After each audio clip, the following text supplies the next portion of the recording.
24 heures après profanation et avec l'église catholique, Ndaku ya cardinal Fridolin Mbongo, Senko et réagir. Bonjour à tous. Merci Nakolanda Biso, na première chaîne YouTube à travers le monde. Toza na Kinshasa Awa, na centre interdiocésain, ainsi qu'à Ozali, siège à conférence épiscopale nationale du Congo. Senko a réagir après que l'église n'a vandalisé en gros na Mbujimai.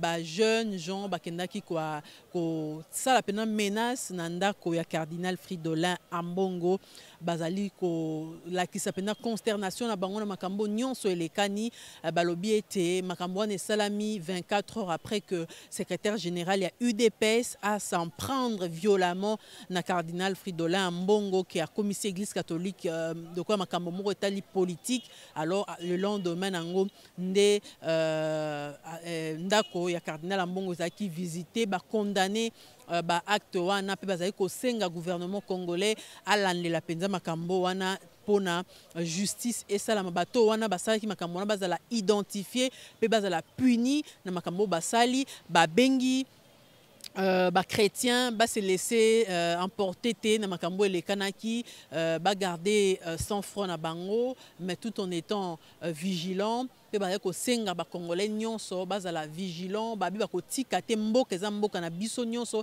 ba ko tikate un groupe de personnes ba kokako s'accaparer nango ba se prononcer également na makambo elekanaki ya ko pona mokambi ya seni en tout cas na ngambo ya SCC na église catholique ba lobby bango bazalaki penza na nzela ya ko sala procédure ndenge zaki normalement bazaki pour mutute contre mutute bande ko sa musala lolenge il fallait esalama mais dommage que l'église mususu nde et réagissaki de cette façon là na rotika bino penza bolanda na molai nyonso makambo nyonso ndenge lekanaki point de presse ozaki animé na abbé Donatien Cholet p pasteur Eric Senga.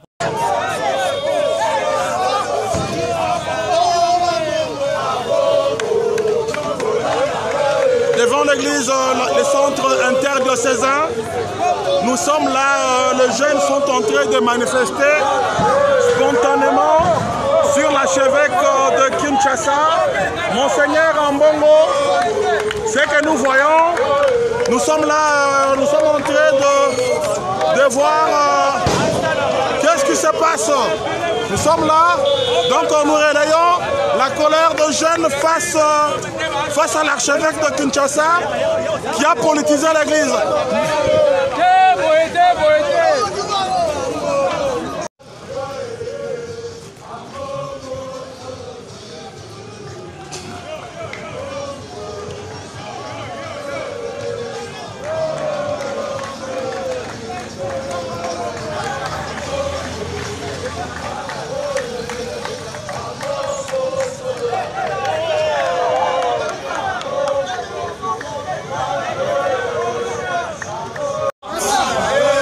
Le centre interdiocésain de Kinshasa, les jeunes sont venus manifester contre la position de l'église catholique. Les jeunes ne veulent pas que l'église se mette à la politique.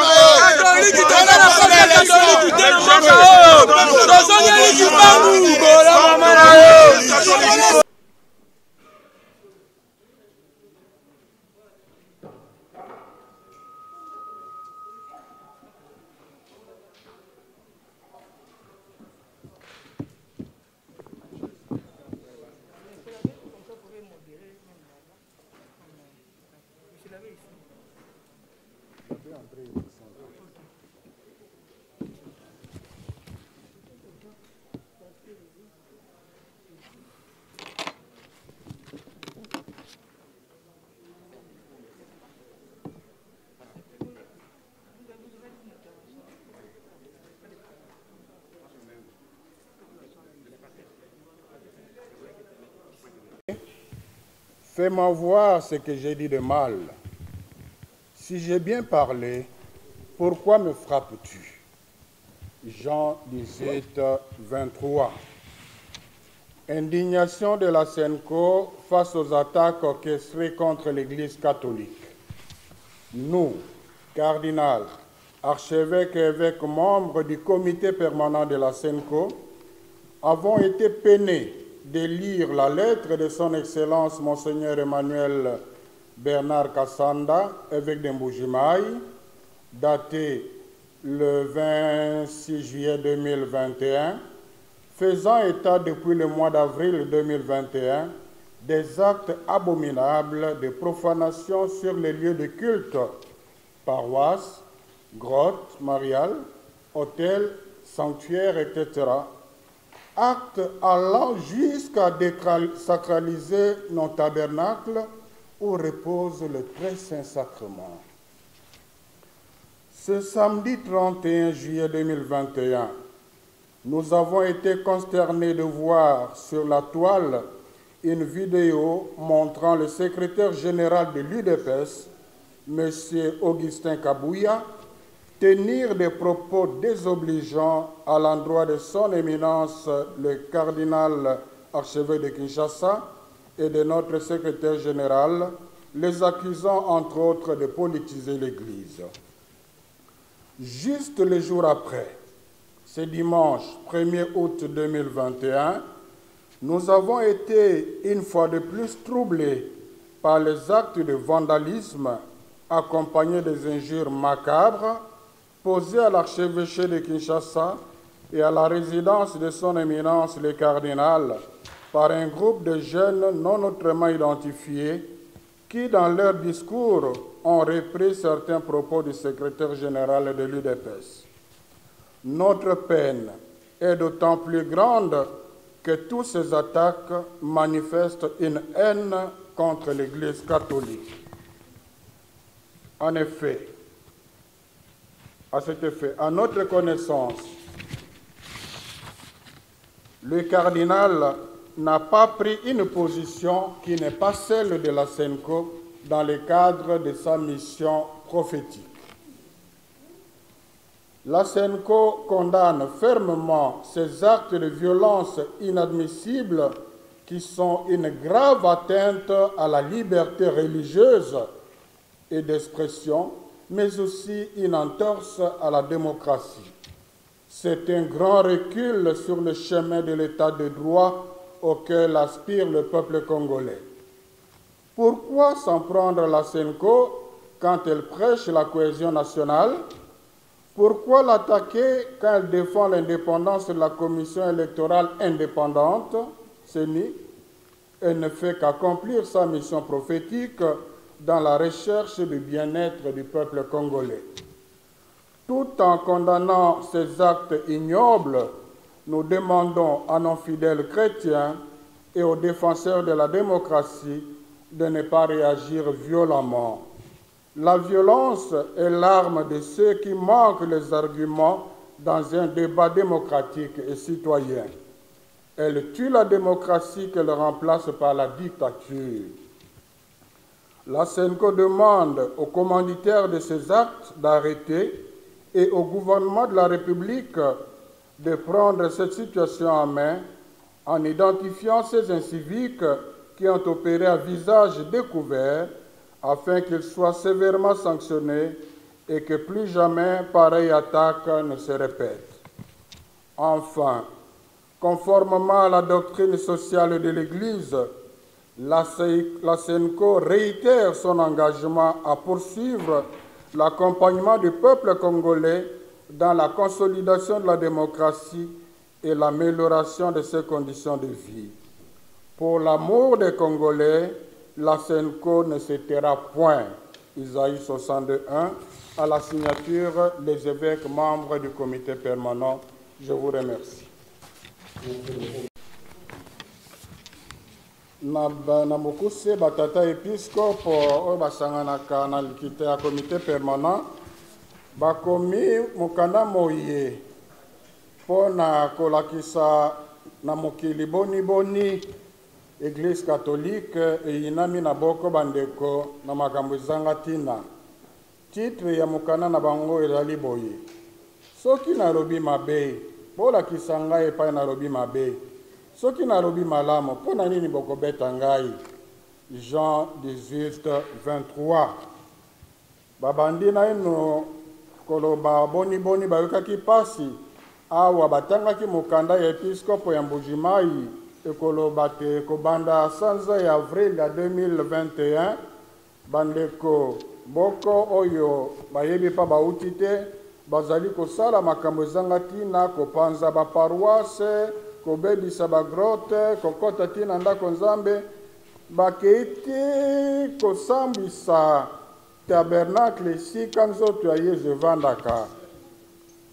Mokolo ya poso eleki bayoki mpe pasi mingi awa bamonaki video moko oyo ezali kolakisa secrétaire général ya UDPS M. Martin plutôt Augustin Kaboun awa ezali koloba makambo ezali kozanga respect Kabuya Augustin Kabuya bolimbisa na ezangi respect na cardinal na biso azali koloba te ye na secrétaire na biso bazali kopolitize ecclesia kaka mokolo moko nsima video na bamonaki samedi dimanche toye kolanda buzoba oyo esalamaki na boko groupe ba jeune bake na archevêché mpona kobeta mabanga baketi na résidence ya cardinal mpe na munoko na bango bazongeli mpe boko makambo oyo secrétaire général la UDPS alobaki entre autres mon cardinal azali kopolitize kokotisa politique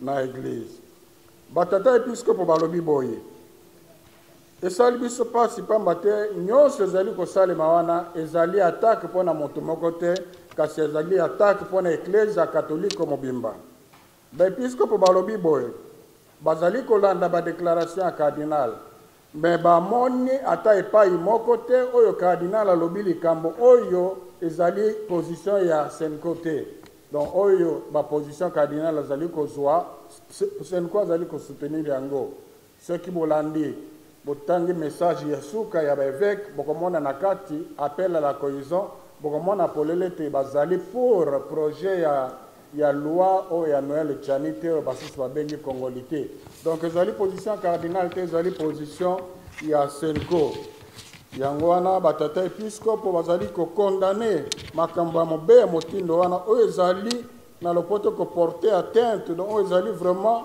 kosala te liberté religieuse bonsomi na nzela ya boyando ya biso ezala lisusu te liberté d'expression ezala lisusu te mpe ezali koboma bongo démocratie ezali lisusu état de droit te bazali komituna mpona nini bazali bato wana bazali kosepela na Senko te awa Senko ezali koluka kaka bomoko ya ekolo awa Senko ezali kobunda mpona indépendance ya commission électorale nationale indépendante bonsomi Senko azali kokoba bele mosala na yango na mission prophétique ezali politique te ezali mission prophétique yango wana awa bazali kokondane makambo wana bazali kosenga na ndeko bakristo mpe na baye bazali kolanda nzela ya état de droit babi bazongisa mpe na violence te violence etongaka mboka te violence ezali mondoki ya baye bazangi baargument baye bakoki lisusu korefléchir te violence ebomaka démocratie mboka na biso ezali république démocratique démocratie violence ezali ekomisaka dictature na kati ya mboka yango mpe baepiskopo basengi na bacombaditaire baye bazali kotinda bana wana basukisa mpe basengi na bakonzi ya mboka batala likambo yango na sérieux pamba te baye basalaki yango bilonge na bango ezali komonana bazali bato basengeli koidentifie mpona kosanctionne bango mpe makambo ndenge wana ezonga lisusu te mpona bosukisi batata episkopo balobi boye oyo basalaka ezali na nzela ya doctrine sociale ya église ezali likambo ya politike te yango wana balobi bakobanga te bakokoba engagement na bango mpona kokamba bana mboka Congo na nzela ya kovandisa démocratie mpe ya kobongisa vi na bango mpe na bosukisi balobi mpona bolingo ya bana Congo Senko ekokanga monoko te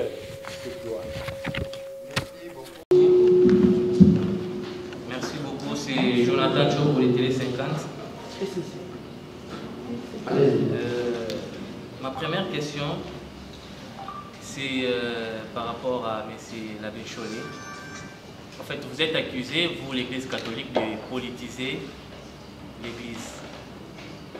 Qu'est-ce que vous dites, qu'est-ce que vous réagissez à ces gens-là? Qu'est-ce qui prouve que vous ne politisez pas l'Église? Parce que vous êtes deux, vous êtes accompagné de l'ECC, mais c'est vous qui êtes plus visé.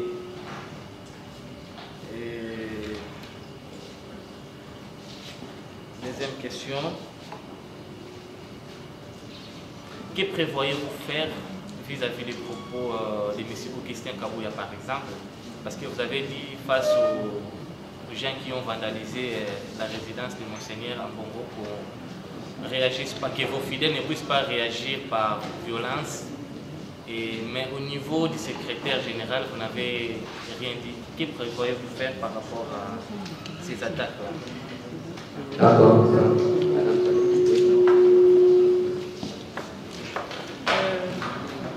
Dans son courrier, alors Sonia Rollet et RFI, dans son courrier, Monseigneur Outembi évoquait des accusations, enfin, des allégations et des informations relatives à certains candidats par rapport à des menaces, des pressions et même des tentatives de corruption, et cela concernait notamment Denis Kadima. Quelles sont les preuves que vous avez de justement ces pressions, ces menaces et ces tentatives de corruption? Et la deuxième question, c'est, vous avez également évoqué dans ce courrier le chef de la mission électorale de la Cinco et fait part du fait qu'une des confessions faisait des allégations contre lui. Est-ce que ça veut dire que vous ne faites plus confiance à votre chef de mission d'observation électorale et que vous aviez des éléments pour étayer ces accusations? Merci, la dernière personne. Bernard Pouilly, Madu UCC. Lors de la rencontre du 23 juillet ici, dans la déclaration signée par les 8 confessions religieuses, vous avez dénoncé des pressions et des menaces subies par des personnes ou des autorités politiques. Et à la CIME, les 6 confessions ont dit qu'il n'y a pas une mainmise politique dans leur processus. Alors, est-ce qu'on peut penser qu'il y a eu quelque chose qui s'est passé entre ce temps, ou est-ce que le divorce est vraiment consommé entre les deux camps? Et deuxième question, dans le communiqué d'hier, l'archevêque, l'archidiocèse de Kinshasa a invité les fidèles catholiques à rester vigilants. Rester vigilant est synonyme à appeler les gens à se révolter ou à se rebeller, d'autant plus qu'aujourd'hui, l'abbé Chollet vient de dire qu'il n'invite pas à faire, je peux dire, n'invite pas les fidèles catholiques à pratiquer la violence. Merci. On s'arrête à ce niveau. Deux, dans les propos des jeunes, on retrouve aussi quelques propos, notamment l'accusation de la politisation de l'Église. Donc, c'est un constat. Les évêques, je suis que leurs porte-parole, ils n'ont pas tiré de conclusions, à chacun de juger.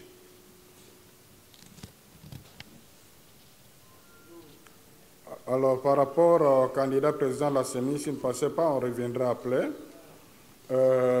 Par rapport à l'accusation de la politisation de l'Église, bon, je crois que c'est la mauvaise volonté parce qu'on s'est déjà expliqué plusieurs fois là-dessus.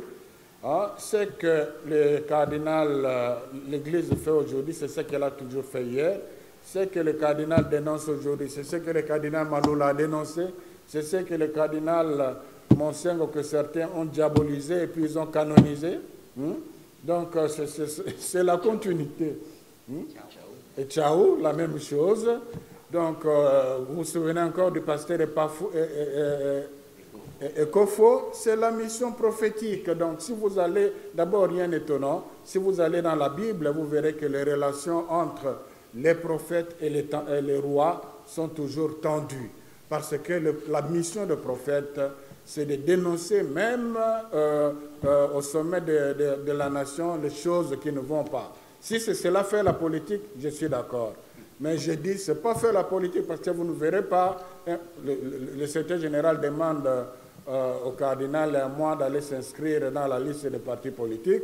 L'Église ne nous autorise, vous ne verrez pas un évêque candidat président de la République, candidat à la députation, candidat au moins en ce qui concerne l'Église catholique. Donc, nous ne faisons pas la politique, mais la politique est un champ d'évangélisation pour l'Église. Donc retenez ça bien, et c'est pour cela que les évêques ont dit, pour l'amour des Congolais, la Senko ne se taira pas. C'est-à-dire, le pape Benoît XVI a dit clairement, l'Église ne peut pas se taire là où la population souffre. Donc si quelque part la population souffre à cause de la gouvernance, l'Église devra toujours... Donc il n'y a rien de nouveau. L'exemple le plus récent, c'est celui vous avez entendu tous les discours sur le cardinal. Souvenez-vous qu'on le considérait comme le plus grand politicien, alors qu'il n'était que dans sa mission. Et puis, si l'Église du Congo s'égarait, le Saint-Siège ne le laisserait pas tranquille. Vous avez suivi plusieurs fois les papes encourager les évêques dans leur mission prophétique, parce que le pape sait qu'il ne fait pas la politique. Le pape lui-même aussi, même au niveau des Nations Unies, il y a aussi la diplomatie vaticane pour apporter la voix de l'Évangile, la lumière de l'Évangile. L'Église reste la lumière des nations, même en politique. Voilà. Alors, comment réagir par rapport aux propos non, c'est juste un regret parce que les évêques ne vont pas se rabaisser pour aller faire des poursuites autour de terres de déclaration. D'ailleurs, la majorité des Congolais aujourd'hui est clairvoyante. Hein. Je ne crois pas que nous savons, nous nous promenons dans les pays. On sait combien les Congolais comptent sur leurs pasteurs pour être leur porte-parole. Donc, ce n'est pas une minorité de gens autour de quelqu'un qui vont nous impressionner. Bon, je crois que s'il n'y a pas d'autres questions par rapport à la dénonciation, nous allons passer à la deuxième partie avec le révérend Eric. De vérifier ce que vaut notre police et ce que vaut notre justice, parce que ces gens ont opéré à visage découvert. Vous ne me direz pas que notre police, donc on saura maintenant si on a quand même une police d'investigation avec des éléments évidents comme ça. On saura maintenant avec la justice, ils doivent être sanctionnés, ils sont des gens facilement repérables. Et là, ce serait un constat malheureux si c'est le contraire qu'on observait. Donc ce n'est pas le moment de juger, c'est le moment d'observer. Merci à vous, amis de la presse. Je pense qu'il est important ici, nous avons noté jusque-là 4 questions. Le plus important ici, c'est de dire ce qui a été décidé après la triste expérience de juin dernier, vous savez, avec la situation Malonda. Rappelons ici que quand nous avons vécu la triste expérience de juin dernier, la plateforme des confessions religieuses avait levé une option claire sur un certain nombre de choses. Notamment, il fallait revoir la procédure dans la manière de déposer les candidatures. Ça, c'était un élément important. Deuxièmement, il fallait revoir la manière de traiter ces candidatures. S'agissant de la procédure, contrairement à ce qui a été fait avant, pour cette fois-ci, nous avions dit qu'il était important d'exiger à chaque confession d'amener au minimum 2 noms sur la liste. C'est pour éviter justement de se retrouver avec, un côté, une liste d'autant de candidats et d'autres confessions religieuses avec d'autres noms. L'idée ici, c'était de ramener les choses à l'équilibre. Et au-delà de cela, il a été autorisé à tout Congolais de pouvoir déposer sa candidature dans n'importe quelle confession religieuse. Déjà, c'était une manière de rationaliser la procédure pour éviter justement de dire qu'on a pris tel, on a refusé tel autre. Deuxième élément, on s'est dit qu'il faut éviter d'avoir des candidats inamovibles, c'est-à-dire des candidats de vie ou de mort.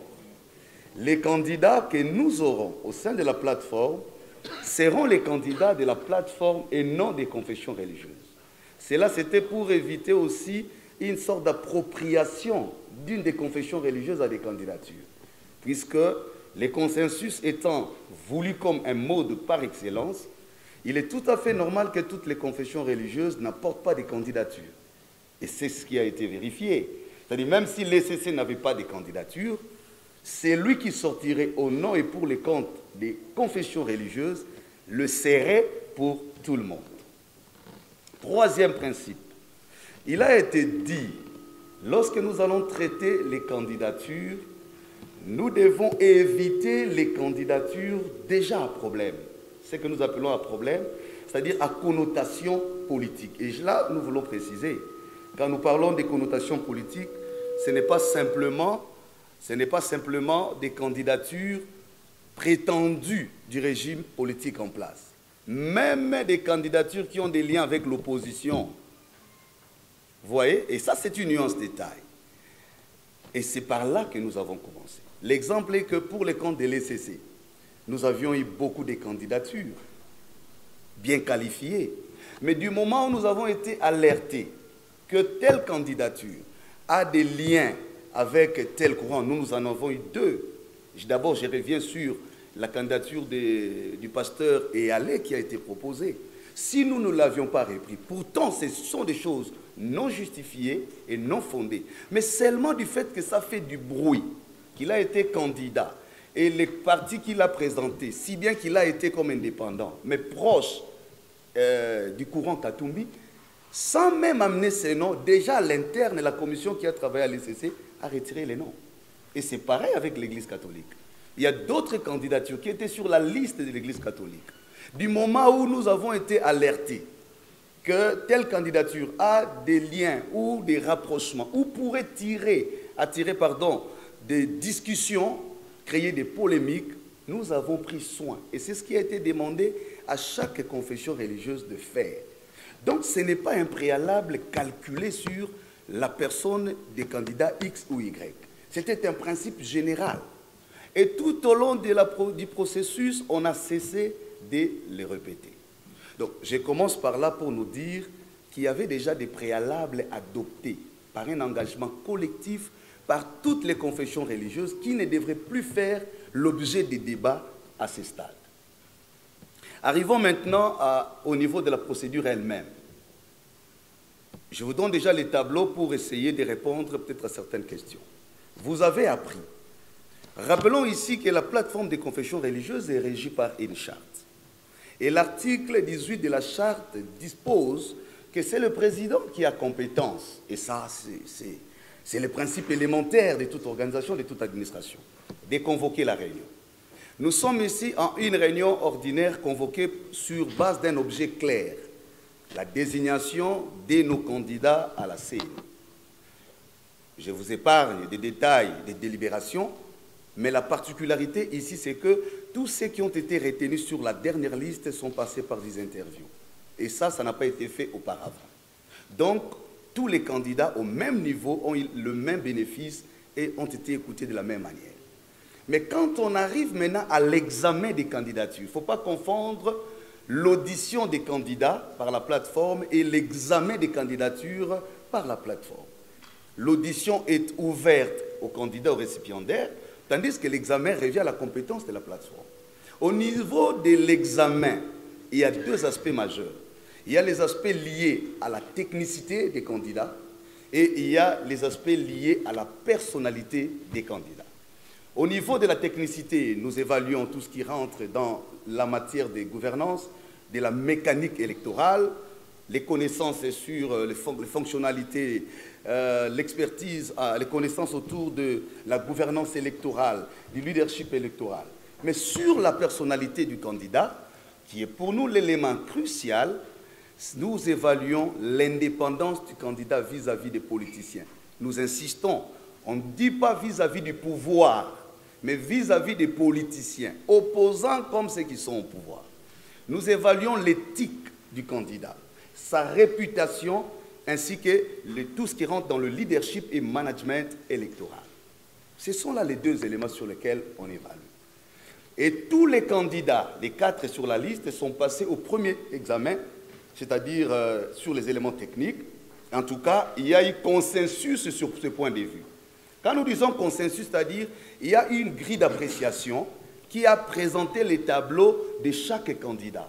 Et nous les avons alignés de manière consensuelle, il n'y a posé aucun problème.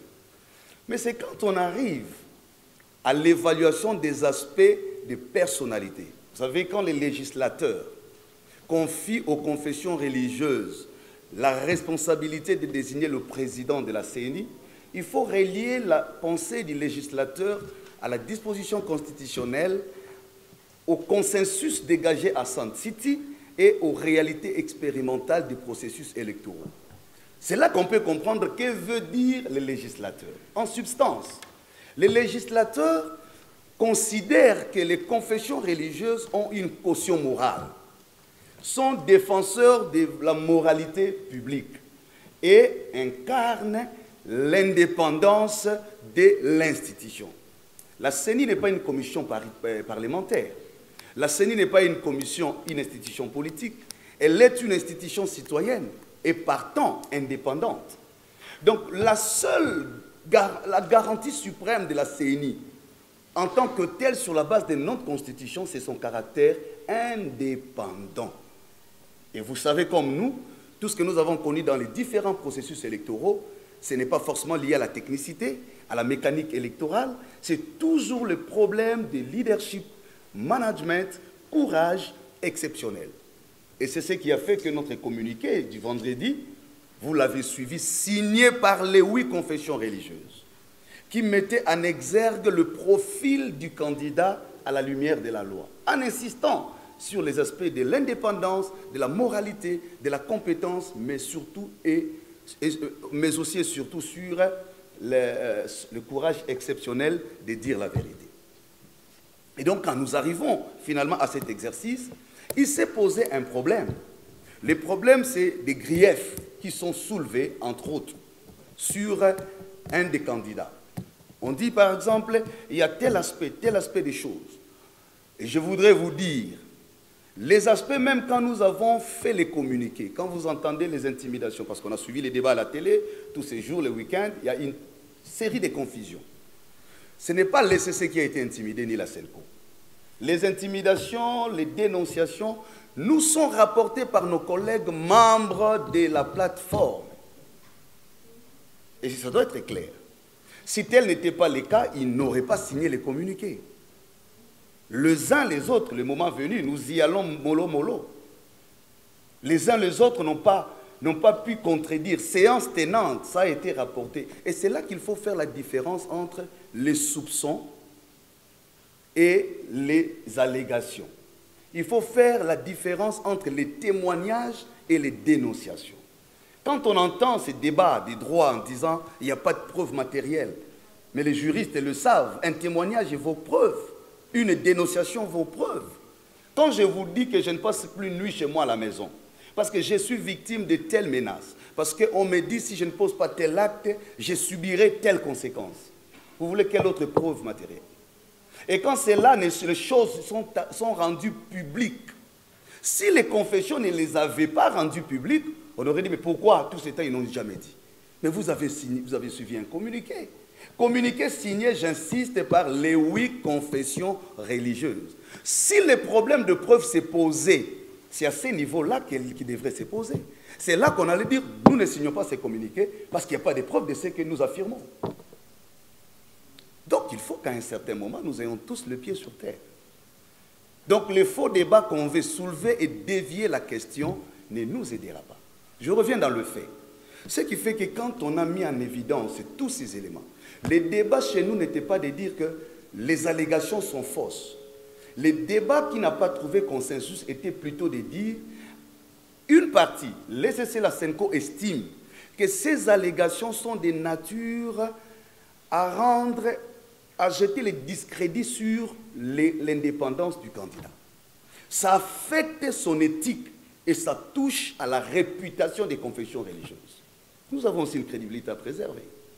Une autre partie estime qu'il faut relativiser les faits au motif de dire est-ce que ces gens ont dit la vérité ou pas.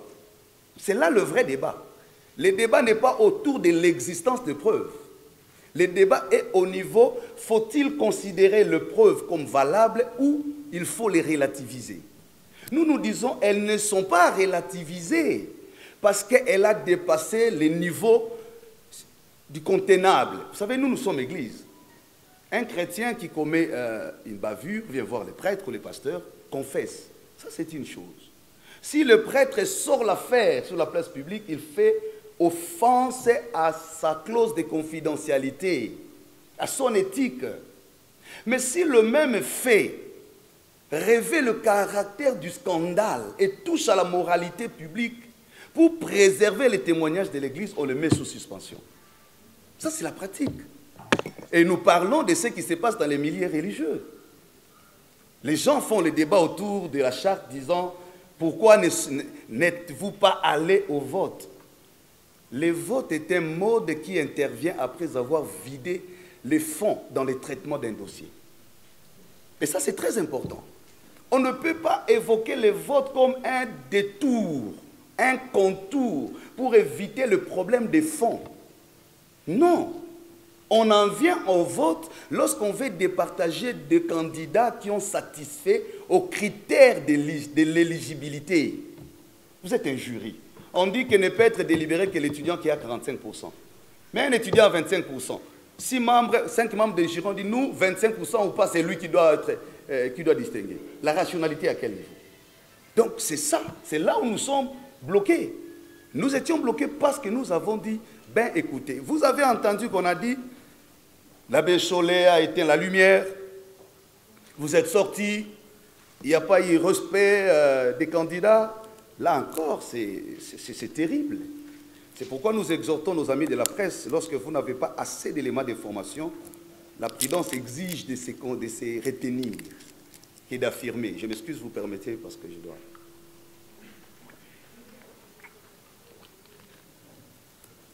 Merci. On a suivi ces débats. Qu'est-ce qui s'est passé? Les travaux ont commencé depuis 8h30 pour nous du secrétariat technique. Nous avons travaillé jusqu'après-midi, je pense, la plénière a commencé. Il était 20h passées. C'est tout à fait normal. Ce n'est pas le temps qui nous inquiète. C'est ça les débats démocratiques du reste. Nous en sommes arrivés à la suspension des travaux et non à la suspension de la participation de l'ECC et de la SENCO. Là, encore une fois, il se pose un problème dans les rendus de ce qu'on entend. L'ECC et la SENCO se seraient retirés. D'ailleurs, on est habitué, ils font la même chose depuis longtemps, et à chaque fois qu'ils se retirent, la machine continue. L'ECC et la SENCO assurent la présidence. C'est pourquoi nous sommes là, au nom du présidium de la plateforme des confessions religieuses. Le président a toute responsabilité à un certain niveau du débat. Lorsque le climat n'est plus serein, lorsque les esprits sont surchauffés, ça c'est la pratique des directions des débats. Il peut soumettre, il peut suspendre momentanément. S'il était encore journée, je suppose, ce n'est pas ce qu'il a dit, c'est moi qui réfléchis, il aurait dû suspendre pour quelques heures et répondre après. Mais je vous dis, il était 21h. Voilà les garanties données par le président avant de faire passer sa décision. 1. Il dit ceci.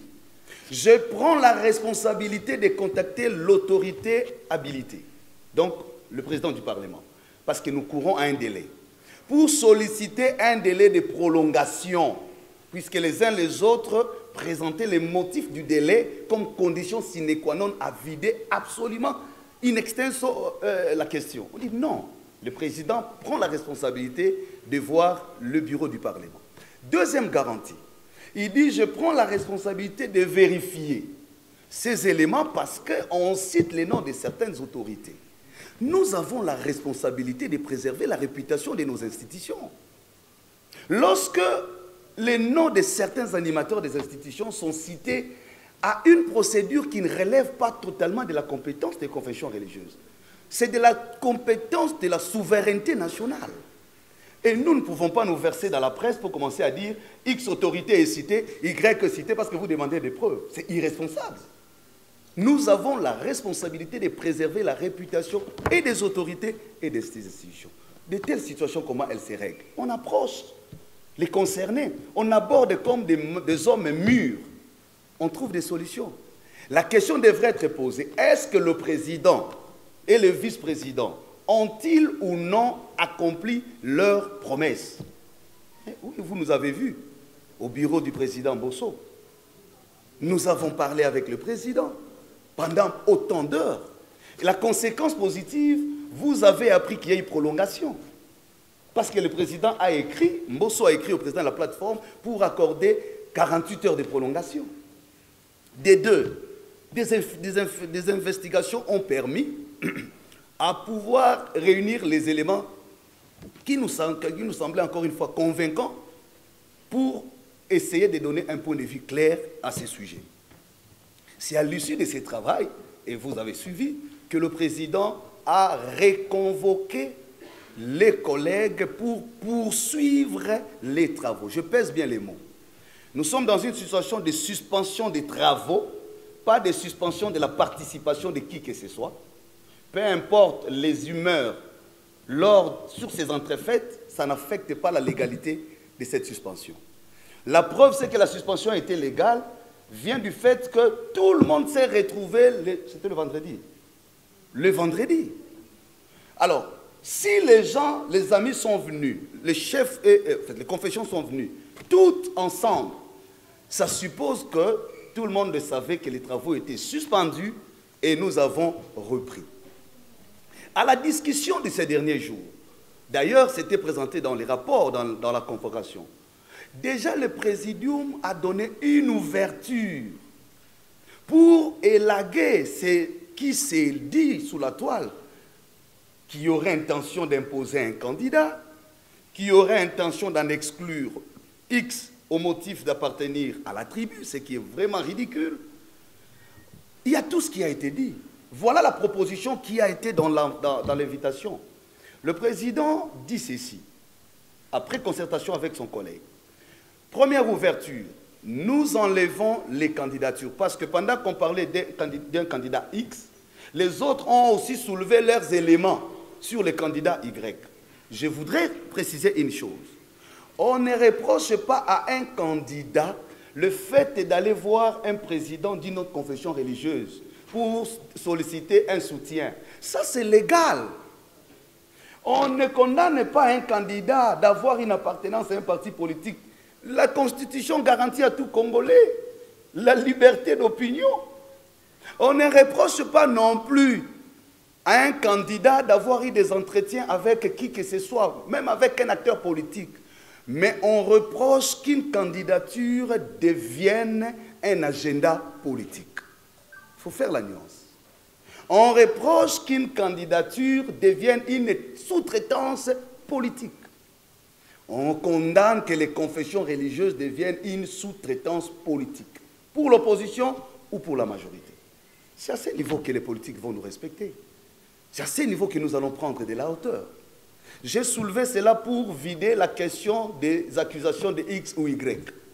Si bien que nous avons donné les éléments de défense pour affirmer que les candidats qui étaient proposés dans notre camp, même si vous soulevez tel aspect, personne n'a prouvé qu'il y a eu corruption et nous n'avons pas condamné nos collègues, pour ne pas les citer. Tout le monde parle des Kadima Deni. Nous cessons de le dire sur le plan de technicité, notre compatriote a un CV calé. Et ce n'est pas l'affaire de Kadima en tant qu'individu. Nous disons ici, le problème, ce sont les agendas. Je ne voudrais pas vous rappeler comment la procédure législative sur la loi portant organisation de la CENI s'est passée. Ça, on laisse derrière. Donc, c'est à ce niveau-là qu'on a fait la concession. Voilà la bonne foi de notre côté. Si on avait dit nos candidats ou rien, le Congo, le peuple aurait eu raison sur nous. Mais nous avons dit, nous sommes prêts de retirer nos candidats. Et nous vous laissons la possibilité d'en proposer pour vous que nous allions sur des bases sereines. Pourquoi? Ça revient à ce qu'on a dit au postulat. Il n'y a pas de candidature de vie ou de mort. Est-ce que si un candidat X n'est plus là, il n'y aura plus d'élection au Congo? On ne peut pas conditionner un candidat qui devient déterminant des élections. Non. On a dit pour notre bonne volonté, nous pouvons même retirer tous nos candidats. On a même fait des propositions. Même quand on était encore dans les processus, il y a des noms qu'on proposait. De certains collègues compétents qui étaient avec nous, mais qu'on a vu finalement retirés de la plateforme mystérieusement. Mais qui pouvaient jouer des rôles. Bref, c'est là qu'on s'était bloqué. Nous avons dit, voilà notre proposition. Si vous êtes d'accord, proposez un autre nom. On n'a rien à faire avec, aucun problème avec nos frères. D'ailleurs, l'autre qui devrait être sacrifié pour rien, seulement pour montrer la bonne volonté que nous ne faisons pas de fixation sur des candidats. Qu'est-ce qui a été notre grande surprise? Je finis par là. C'est parce qu'on n'a pas accédé à cela. Je m'excuse. Nous étions dans la situation où les uns disent ça ou rien. Ça ou rien. Les autres ont dit on ne peut pas aller dans ce sens parce qu'il y a déjà tache d'huile et ça ne peut pas nous faire avancer. Conclusion. La conclusion, et ça doit être clair, la conclusion de ce qu'on a, d'abord, on n'a pas élaboré un PV. La plateforme a fait un rapport des constats. Ce n'est pas un PV comme on entend. Les PV, les rapports se concluent sur une note. L'article 17 n'a pas été activé. On n'a pas été en mesure de trouver un consensus.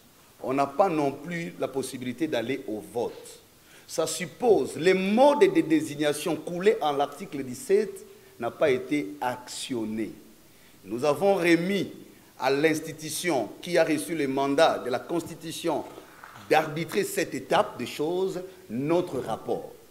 Qu'il existe un autre document que les uns les autres appelleraient PV, je voudrais juste vous rappeler, aucune majorité ne peut se construire dans l'illégalité.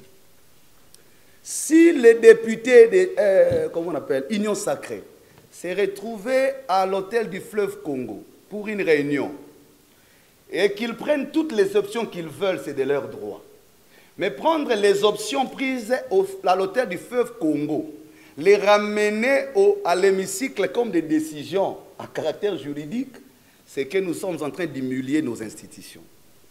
Parce qu'on ne peut pas avoir deux documents dans une même organisation qui a statué sur le même objet et qui est arrivé à la même conclusion, dont document officiel signé par tous, déposé à la même institution. En réalité, le Parlement ne pouvait même pas recevoir des documents. En réalité. Parce qu'on ne peut pas à la fois recevoir les documents qui émanent d'une composante. Quand le président du Parlement communiquait avec la plateforme, il s'adressait à qui? C'est au président de la plateforme.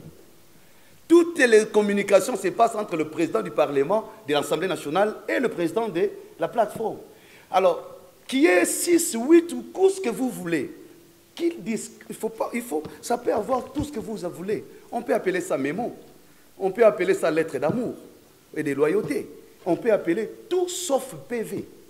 Parce qu'un PV requiert une procédure juridique.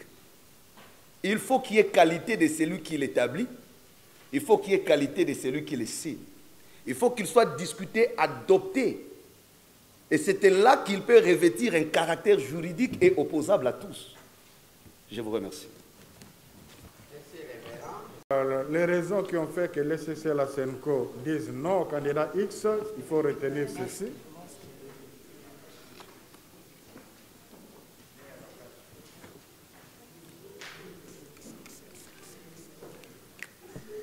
Les raisons qui ont fait que l'SCC et la SENCO disent non au candidat X, il y a le fait, les témoignages, on ne dit pas des allégations, les témoignages, pas de personnes qui ont entendu quelqu'un dire, mais des personnes concernées elles-mêmes qui ont dit qu'ils subissaient des pressions de certaines autorités, de certaines personnalités, les enjoignant de voter pour les candidats. Il y en a qui n'habitaient plus dans leur maison. Sur base de ces témoignages, le révérend Edic l'a dit, tous ont signé une lettre dénonçant les intimidations et les menaces. Entre autres menaces, ce sont des menaces qui affectent l'indépendance de la CENI. On est dans un environnement où s'il y a quand même une... et puis, ce ne sont pas des choses qu'on va dire dans les détails. Ici, il y a personnalité. Alors, ça, c'est le premier aspect. Donc, l'aspect dépendance, ça, c'est vraiment, on a des preuves. Deuxième aspect, aussi des témoignages, il y a il y en a qui ont témoigné dans une plénière qu'ils ont été approchés par X personnes citées pour voter ces candidats moyennant une somme colossale. On n'a pas entendu ça dans les réseaux, dans la rue, et même on dit dans une plénière, et c'est dans un rapport. Et on a eu au moins 2 cas comme ça, l'autre c'était en dehors de la plénière. Donc, au regard des critères que nous sommes fixés nous-mêmes, comme a dit le révérend Eric, ce n'est pas à cause de l'expertise des confessions religieuses qu'on leur a donné ce travail, mais c'est surtout à cause de leur moralité. Alors, Sonia Roller a posé aussi une question sur le deuxième candidat. Est-ce qu'on n'a pas confiance en lui? Non. C'est d'abord, les degrés de témoignage sont différents. Pour le candidat X, moi je ne cite pas le nom, quand je parle X, Y, vous comprenez, je ne vais pas aller au tribunal, mais je ne crains pas le tribunal. Pour le candidat X, c'était des témoignages des personnes qui disent que moi, tel est venu m'approcher.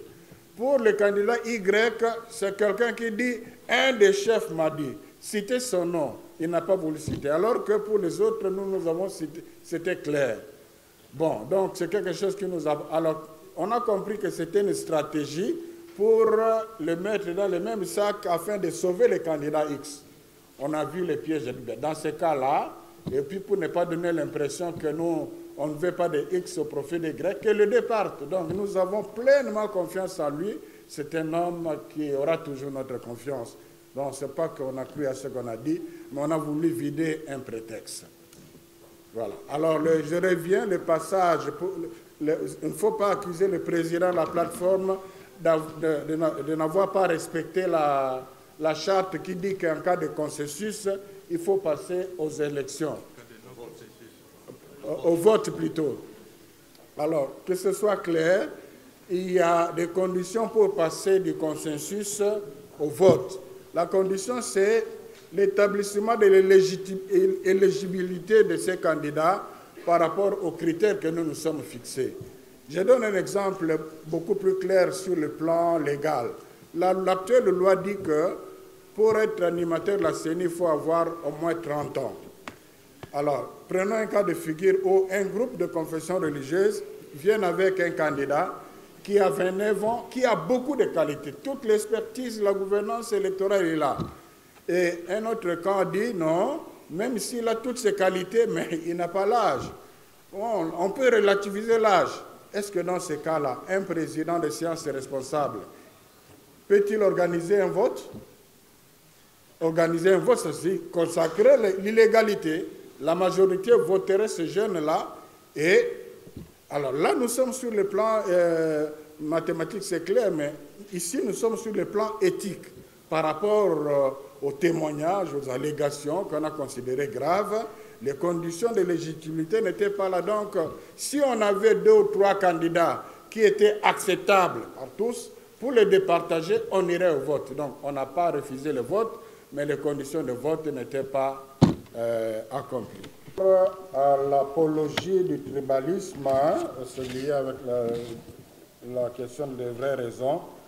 Je vous assure que si rien ne m'a peiné dans mon travail jusqu'à aujourd'hui que cette allégation d'avoir mis des candidats de côté parce qu'ils étaient kassaïens. J'ai suivi, les gens l'ont dit, mais malheureusement, on n'avait pas de preuves matérielles pour prouver le contraire. La vérité, nous l'avons dit, c'est que les 3 candidats qui étaient mis de côté, Denis Kadima, Sylvain Ilumbo, Jérôme Mbosso, par coïncidence sont kassaïens, personne dans la plateforme ne voulait les assumer. Comme a dit le révérend Eric, on traite l'aspect technique, c'était traité au niveau secrétariat, mais maintenant pour parler de la personnalité de quelqu'un qui les connaît, aucune de ces confessions religieuses, s'ils avaient assumé, ce serait une solution. C'est puisqu'ils avaient un agenda caché, comme ils avaient la candidature de Malonda, plus une autre candidature pouvait passer. Et voilà maintenant, comme on a bloqué, ils ont trouvé un prétexte en inventant cette histoire-là. Moralité, compte tenu de cette expérience-là, nous avions au niveau de la présidence de la plateforme pris toutes les positions, les dispositions pour enregistrer tout ce qui a été dit entre nous autour de cette procédure. Donc on a des éléments audio qui pourraient aussi, ce n'est pas pour humilier quelqu'un à la presse, mais devant les instances, montrer des affirmations de dépendance de ces candidats par rapport au pouvoir. Donc ce ne sont pas des choses dites en l'air. Donc la vraie raison, c'est qu'on a des éléments suffisants pour montrer les pressions au niveau de certaines personnalités du pouvoir sur le candidat X.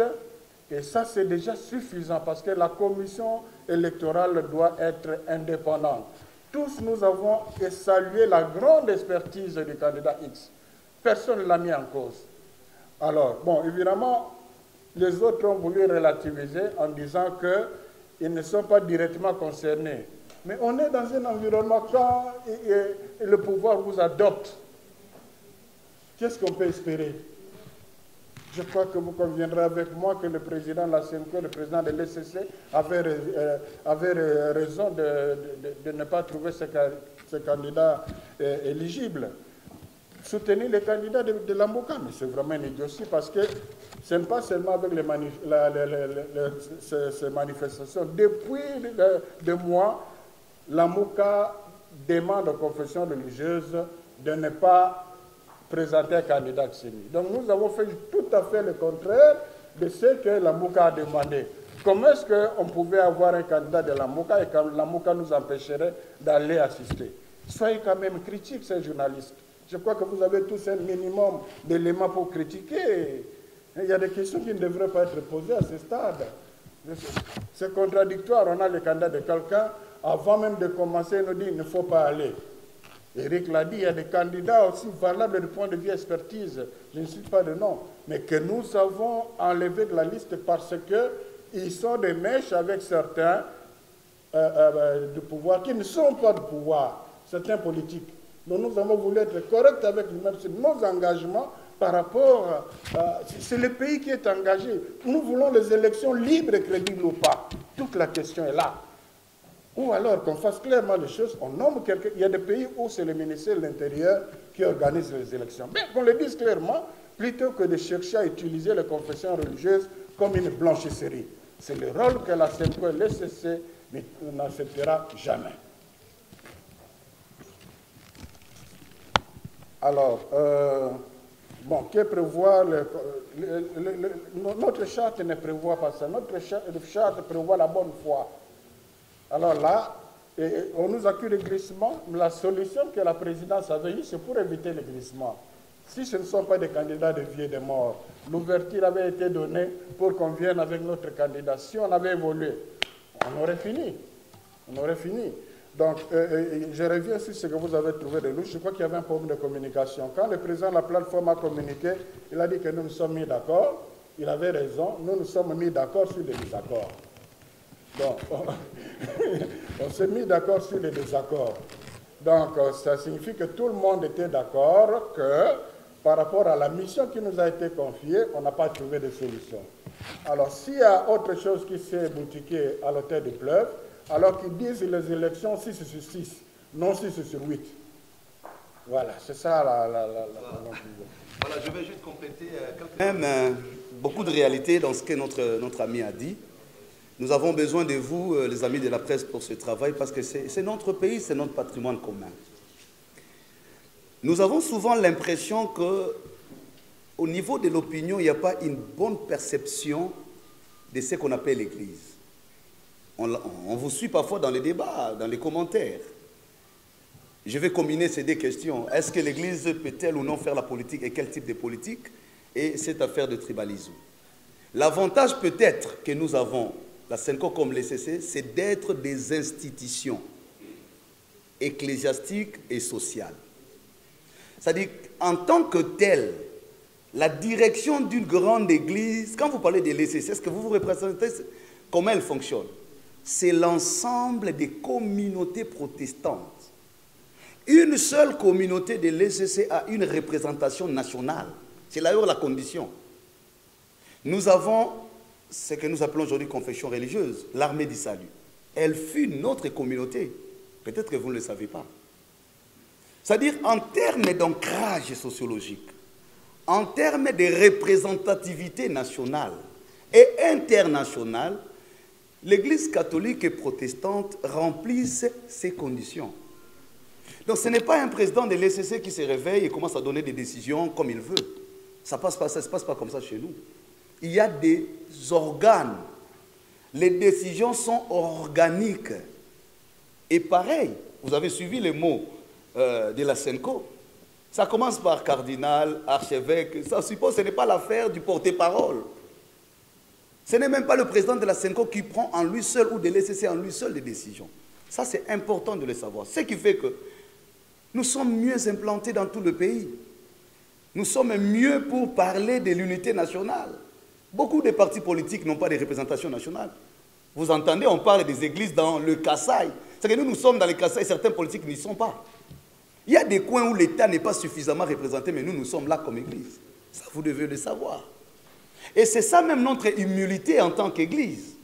Parce que même quand on engage les débats sur les votes, s'il n'y a pas majorité, c'est dans ce même pays que les gens ont qualifié d'une majorité mécanique quelque part. Je ne sais pas si c'est où, mais j'ai entendu ça comme ça.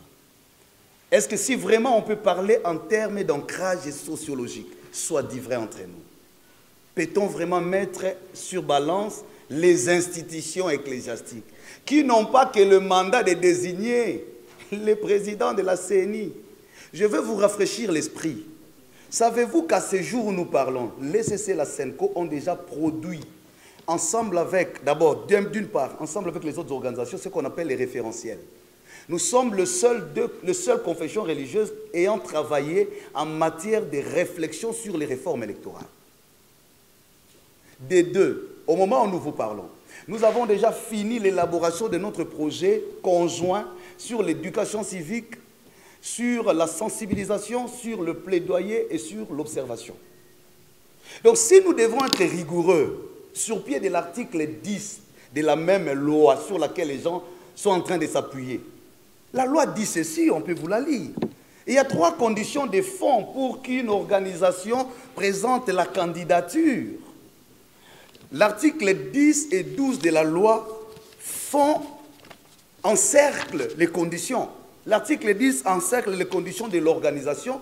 L'article 12 encercle les conditions du candidat. En ce qui concerne l'organisation, voilà ce qui revient. Je ne sais pas si c'est ici.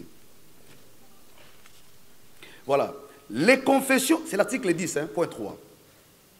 Les confessions religieuses et les organisations de la société civile concernées. Non, je commence par le point 3. 5 par société civile, dont 2 par les confessions religieuses, 2 par les organisations spécialisées en matière électorale et 1 par les organisations féminines des droits de la femme. Écoutez maintenant l'alinéa qui suit. Les confessions religieuses et les organisations de la société civile concernées sont celles ayant la personnalité juridique, première condition, une existence effective sur le terrain, deuxième condition, et une expertise et une expérience avérée en matière électorale. Ça devait clore le débat. Si l'article 12 conditionne le profil du candidat, l'article 10 conditionne le profil de l'organisation. La loi ne parle même pas de la plateforme. C'est par modestie qu'on amène la question à la plateforme. On l'aurait traité directement comme confession religieuse. L'ECC, la SENCO, parce qu'ils sont avancés, se disent, bon, trouvons un candidat, on propose. Et le Parlement ne peut pas refuser. Personne dans ces débats peut nous prouver le contraire. La loi ne parle pas de la plateforme. Pourquoi? Parce qu'il y a beaucoup de confessions religieuses. Autant qu'il y a beaucoup d'organisations de la société civile. Est-ce qu'on demande à toute la société civile de donner les candidats? On parle de la société civile spécialisée en matière électorale. La question de toutes les 8 confessions religieuses, combien sont engagés sur la question des réformes? Vous nous avez vu en ligne d'attaque quand nous parlions des réformes sur la loi. Et ce n'est pas fini, nous attendons. Au moment où nous parlons, nos équipes sont en train de suivre les formations, les ateliers. On a déjà fini. Pour nous choisir, désigner les candidats n'est pas une opportunité. Ça rentre dans une logique systémique d'accompagner la crédibilité du processus. Donc il ne faut pas qu'on en fasse... La plateforme n'est pas un lieu où les gens viennent chercher le travail. Nous ne sommes pas une sous-traitance. pour recruter les meilleurs. Non. Nous sommes en train de remplir un devoir citoyen et qui est constitutionnel. Et à ce titre, il faut que nous restions légalistes. Donc c'est pour vous dire qu'on a fait beaucoup de concessions. On a été beaucoup large. Mon frère, on ne peut pas rester dans ces débats-là de tribalisme. Je peux vous dire. Parce que nous avons même proposé des noms. Eux le savent. Je ne vais pas citer les noms ici. Mais ils savent, même quand nous étions avec le président du Parlement, on lui a dit, nous sommes prêts, au nom du consensus, vous avez écrit sur ça, nous pouvons retirer nos candidats, qu'ils proposent même X personnes, qui est Louba, et ils le savent. Pourquoi ils ont refusé? Est-ce que les Louba n'ont qu'un seul candidat, s'il faut parler de tribalisme? C'est ça le problème. On a proposé des noms, il dit X. Parmi nous, nous avions un bien-aimé bien. Moi, je peux le citer, c'est un frère à moi. Bon, vous m'interdisez. Je comprends. Qualifié. Nous avions dit en son temps, pourquoi vous ne proposez pas telle personne? Mais après, on l'a vu disparaître de la plateforme. Allez-y vous-même comprendre. Donc, il ne faut pas qu'on déplace les débats. Une église qui a des évêques, des messeigneurs, Louba, quelle est la confession religieuse mieux implantée dans les Kasaï comme les CC-la-Senghor? Ce n'est pas ici, ce n'est pas à nous qu'on peut mener ces débats. L'histoire là, des fois passées, je vais chuter par là. Monsieur l'abbé l'a dit. Allez poser la question à nos amis musulmans. Qu'est-ce qui s'est passé au premier tour quand on a cité les noms de notre compatriote? On n'a jamais refusé. Ils se sont contredits entre eux-mêmes. Donc, je crois que nous avons la bonne volonté. Et jusque-là, je crois que le Présidium l'a dit. On n'a pas bloqué la machine pour chercher un quelconque glissement. On a fait ce qu'on a pu faire pour essayer de faire avancer. Donc, la plateforme, la présidence reste ouverte à toutes les discussions parce que ce n'est pas à nous de décider la fin ou la prolongation des discussions. Il reviendra. C'est une question de souveraineté. Je pense que le temps... Il ne faut pas faire de la question électorale une affaire de confession religieuse. C'est une question qui relève de la souveraineté nationale. Je pense qu'à ce niveau, nous nous sommes déjà prononcés pour dire nous voulons tous les élections en 2023. Deux, nous ne sommes pas prêts pour le glissement et nous ne l'encourageons pas non plus. C'est pourquoi nous restons ouverts aux discussions. Nous sommes en train de dire, de donner le point de vue, pas pour faire polémique, mais vous nous avez reproché d'avoir moins communiqué. Il revenait à notre responsabilité de communiquer. Je crois qu'on va s'arrêter là. À donner à mes frères kassaïens. J'aimerais que ça leur parvienne, qu'ils ne se laissent pas manipuler par un regroupement de gens qui ont d'autres intérêts que l'intérêt à eux de la population kassaïenne. Je le rassure ici que l'ASENCO n'a rien contre les kassaïens. L'ASENCO n'a rien contre la tribu Louba. L'ASENCO dénonce, là c'est de façon générale, dans le message des évêques, il parle de tribalisme de façon générale, mais l'ASENCO n'a jamais été contre une tribu. Ce qui a été rapporté la fois passée, au moment où on traitait des candidatures autour de Malonda, qu'on a mis de côté des candidats kassaïens, c'est un gros mensonge orchestré. La vérité est que personne de ces confessions religieuses-là n'assumait une seule de ces candidatures. Au niveau du secrétariat technique, tout en sachant que c'était de Louba, nous l'avons amené ces candidatures-là. Donc ces 3 candidatures étaient parmi les 6 candidatures, on savait qu'ils étaient kassaïens. Bon, maintenant, on a traité l'aspect technique, compétence, ok. Maintenant, pour passer à la personnalité, parce qu'on était arrivé à la situation où, bon, mettons de côté la candidature de Malonda, recourant à d'autres candidatures. Personne ne voulait les assumer. Et les mêmes qui n'ont pas voulu assumer disent qu'on les a... Allez-y comprendre quelque chose. Est-ce qu'on est encore des religieux? Donc, mes frères kassaïens ne se laissent pas manipuler. Moi, j'ai beaucoup d'amis, mes amis, beaucoup d'amis kassaïens, on continue à être amis. Et puis, bon, la SENCO, ce n'est pas la même chose, il ne faut pas confondre, ce ne sont pas des évêques à ce niveau-là. On a accusé le cardinal de tous les maux. Le chancelier du cardinal, son homme de confiance, l'abbé Georges Ngila, c'est un kassaïen. C'est lui qui est, je peux considérer comme son ministre de justice, des affaires justices, l'abbé Louanga, c'est un kassaïen. Ce que vous avez lu dans les réseaux, que son cabinet est rempli de... Je ne connais pas un de l'Équateur dans son cabinet. Donc, il ne faut pas vous laisser... Il y a une intoxication, une machine d'intoxication dans les réseaux sociaux qu'il ne faut pas suivre, s'il vous plaît. L'Église est catholique. Catholique, tout universel, catholique. Et dans cette catholicité, il y a aussi le Kassaïen. C'est comme ça que nous avons tous été très peinés par rapport à ce qui se passe en Bujimaï depuis quelque temps. Donc retenez ça bien. Vous êtes manipulés par les gens qui ne voient que leurs intérêts et pas les vôtres. Retenez ça bien. Merci. Nakosenga na bandeko yangai ya Kasai, en particulier Balumba, balandanga malamu. Naza kolanda na réseau makambo mingi baza koloba te, Senko alingi baloba te. Makambo wana ebandaki na lokuta ya Mbaleleki. Mbaleleki tango tozala kotala ba candidature na niveau ya secrétariat technique tuyaki na ba candidat motoba. Na kati ba candidat motoba wana ezalaki ya bakasa misato. Denis Kadima zalaki na kati, Sylvain Lumbo na Jérôme Mbosso. Sikoyo tango le Sénat Senko bien en tout cas candidature ya Malonda moyen le kanate. Alors tolobi me ba candidature mususu ezali. Batu bayebi bango, bino batu bayebi bango, baloba. Ata moko te na kati na bango, donc bawangani bango. Alors cardinal alobi me, boni tokoki me boyebi bango te, me dossier wana comité ya ndenge nini. Boni tokoki ko statuer sur mbatu oyo, ata moko na montu chef wa confession moko aza ko assumer bango te. Vérité wana. E komi na sima balobio, batie na pemene mpo baza bakase. Nzamba za komona. Yangwana ba traité cardinal na tribaliste lokuta na koyebisa bino lelo chancelier na ye donc monto azala kola dirkab na ye donc ayebi ba secret na ye azali Kassaïen monto azali chargé affaires juridiques na archidiocèse à Kinshasa azali Kassaïen na tanga ki na ba réseau que cabinet ya président etondi na bato Équateur na yebi ata mokote c'est bazali na yebi bangote c'est possible bazala pe. Donc, bako sabino te batu o bazali ko manipuler bino mpona ba intérêt na bango moko mais ezali pona bolamu ya Kasai te. Merci.